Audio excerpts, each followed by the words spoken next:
Hello friends, welcome back to our YouTube channel. आज जो video हम आपके लिए लाए हैं उसमें हम आपको बताने वाले हैं सीबीडीटी की जो लेटेस्ट अपडेट है, जिसमें सीबीडीटी ने फॉर्म 12B एम्प्लॉयज को देना शुरू करने के लिए बात की है। ये अमेंडमेंट बजट 2024 में प्रपोज किया गया था। तो आइए जानते हैं इसके बारे में डिटेल में। सबसे पहले तो समझते हैं कि इस अमेंडमेंट की जरूरत क्या आई। तो बजट प्रेजेंटेशन में निर्मला सीतारमन जी, फाइनेंस मिनिस्टर, ने बोला, representations have been received that credit of TCS paid should be allowed while computing the amount of tax to be deducted on salary income of the employee, as this will help in avoiding cash flow issues for the employees। जैसे कि सबसे पहले तो समझ लेते हैं TCS क्या होता है। तो टीसीएस होता है, अगर आपने कोई एलिजिबल आइटम खरीदा जिस पर टीसीएस का डिडक्शन होना है, तो उस सामान पर आपका टीसीएस कट जाता है और आपको उसका क्रेडिट मिल जाता है। टीसीएस के बारे में डिटेल में जानने के लिए हमने वीडियो बनाई हुई है, हम उस वीडियो का लिंक आई बटन डिस्क्रिप्शन में डाल देंगे, आप उसको देख सकते हैं। यहाँ पर सबसे इंपॉर्टेंट आइटम जो हमारे लिए रेलिवेंट है टीसीएस के लिए, वो है अगर आपने बाहर पैसा भेजा, लिबरलाइज रेमिटेंस स्कीम में आपने आउटवर्ड रेमिटेंसेस किए हैं, या फिर आपने गाड़ी खरीदी है 10 लाख रुपए से ज्यादा की, तो उसके ऊपर आपका टीसीएस कट जाता है।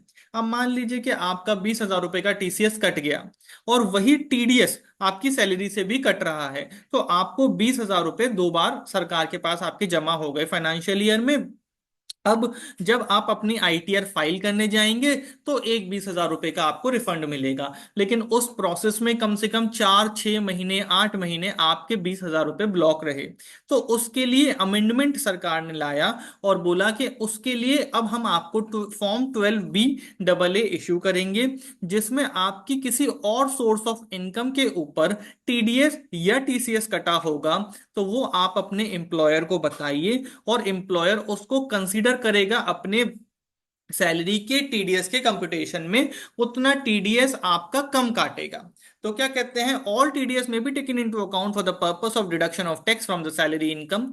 More over, when the TCS is not taken into account, the same is required to be claimed as a refund by the employee, which adds to the compliance process. तो ये क्या हुआ कि आपको refund लेने जाना पड़ेगा, आपको अपनी आईटीआर फाइल करनी पड़ेगी। In order to ease compliance, it is proposed that sub section 2B of section 192 may be amended to expand the scope of the said subsection to include any tax deducted collected under the provisions of chapter 17B or 17BB, as the case may be, to be taken into account for the purpose of making deductions under subsection 1 of section 192। तो अब इसको समझ लेते हैं। क्या कहते हैं, मान लीजिए आपकी सैलरी 10 लाख रुपए है, और 10 लाख रुपए पर आपका 50,000 रुपए टैक्स बनता है। तो एम्प्लॉयर जनरली क्या करेगा, पूरे साल में आपका 50,000 रुपए का टैक्स काट लेगा। लेकिन आपने उसी साल में एक गाड़ी भी खरीद ली 15 लाख रुपए की, पीछे आपकी सेविंग थी, वो आपने गाड़ी खरीद ली। अब उस गाड़ी के खरीदने पर आपका टीसीएस गाड़ी की एजेंसी ने 15,000 रुपए काट लिया और आपका सरकार के पास जमा करा दिया। तो अब आपका टैक्स कितना हो गया, 50,000 रुपए जो एम्प्लॉयर काटेगा सैलरी के ऊपर, साथ के साथ 15,000 रुपए जो गाड़ी पर कट के जमा हुआ। अब आपका टीडीएस हो गया 65,000 रुपए, टीडीएस और टीसीएस मिला करके, जबकि आपको पे सरकार को सिर्फ 50,000 करना था। तो बाकी 15,000 रुपए आप रिफंड लेंगे, लेकिन वो कब ले पाएंगे, 3 से 4 महीने जब आपकी रिफंड रिटर्न भरी जाएगी, रिफंड प्रोसेस होगा, उसके बाद आएगा। तो सरकार ने अमेंडमेंट किया और बोला कि नहीं, अब एम्प्लॉयर आपका टैक्स सिर्फ 35,000 रुपए काटेगा, 50,000 नहीं काटेगा। जो 15,000 आपका टीसीएस कट चुका है उसका आपको बेनिफिट दे देगा। फॉर्म 12B क्या है, CBDT has introduced new form 12B जिसमें आपकी नॉन सैलरी इनकम पर क्या टीडीएस या टीसीएस कटा है वो डिस्क्लोजर होगा। It is a statement showing particulars for the purpose of section subsection 2B of section 192।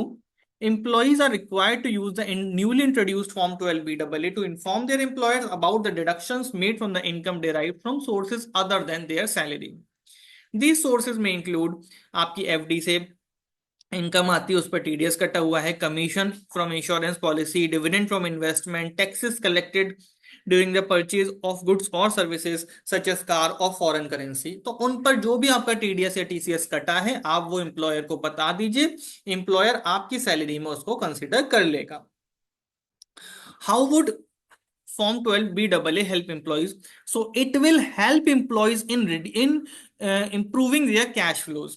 How the cash flow will be improved, since you will be liable for less TDS from the salary and you will be eligible to get the credit. आपको वो credit मिल जाएगा जो आपका TDS या TCS कहीं और कटा हुआ है। ये कब से आई है अमेंडमेंट? ये 1 अक्टूबर 2024 से एप्लीकेबल हो गई है। कंटेंट्स क्या रहेंगे? ऑल दो सर्कुलर में, नोटिफिकेशन में कोई भी कंटेंट्स प्रिस्क्राइब नहीं किए हैं, लेकिन जनरली कंटेंट्स क्या रहते हैं? Section under which tax was deducted, name of the deductor, address of the deductor, tan of the deductor, amount of tax deducted, amount received and other details if any. Same TCS में रहेंगी section जिसमें TCS collect हुआ है, name of the collector, address of the collector, tan of the collector, amount of tax collected and other details. Thank you very much. एक हमारी छोटी सी video थी जिसमें हमने आपको बताने की कोशिश की फॉर्म 12 BAA के बारे में, जो कि सीबीडीटी का एक लेटेस्ट अमेंडमेंट है। आप हमारे चैनल @पर्सनल टैक्स को सब्सक्राइब कर सकते हैं और हमें कमेंट्स में बता सकते हैं कि हमें आप हमसे और किन टॉपिक्स के ऊपर वीडियोस चाहते हैं। Thank you very much.